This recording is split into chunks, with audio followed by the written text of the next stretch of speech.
આજનો જે પ્રોગ્રામ આપણે રાખેલો છે એમાં તમે જે રજૂઆત કરવા માટે આવેલા છો, તો સૌથી પ્રથમ તો તમારું શું નામ છે એ જણાવશો? મારું નામ મુકેશ રામદાસ મહેતા છે.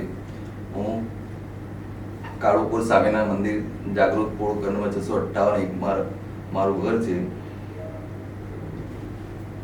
તમે કઈ કંપની વિશે ને કયા પ્રોજેક્ટ વિશે રજૂઆત કરવા માટે આવેલા છો એ અમે Ram agriculture India private limited Ahmedabad district private બગોદરાથી રજૂ કરવા આવ્યા છે.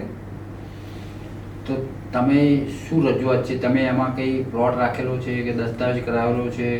ક્યારે કરાવો? કેટલા રૂપિયા ભર્યા? શું થયું એ ટૂંકમાં જણાવશો? અમે 100 વારનો પ્લોટ રાખેલો છે. 3,11,000 રૂપિયા અમે ભરેલા છે.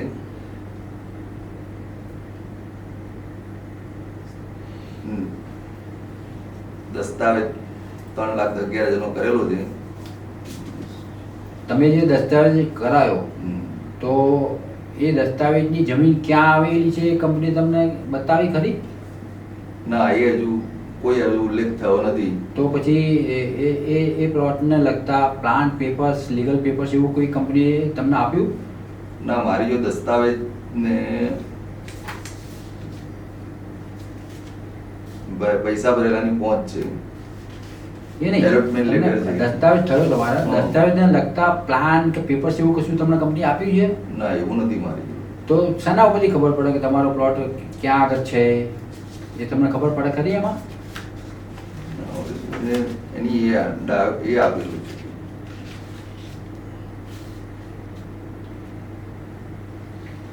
મતલબ તમને કંપની દસ્તાવેજ કર્યા પછી કોઈ પ્લાન પેપર્સ આપ્યા નથી આપ્યા, તો કંપની વિશે તમારો શું અભિપ્રાય છે તમારો? કંપની જે ફ્રોડ છે સાહેબ. અમે આગળ બી 2-3 ક્રાઇમ બ્રાન્ચમાં ને બધે ગયેલા છે, પણ ત્યાંથી કોઈ મળ્યું નથી કશું. મતલબ ત્યાં તપાસ ચાલુ હોય, ત્યાં તપાસ ચાલુ છે, તો હવે તમારી શું રજૂઆત છે કે તમે કયા લેવલથી શું અપેક્ષા રાખો છો?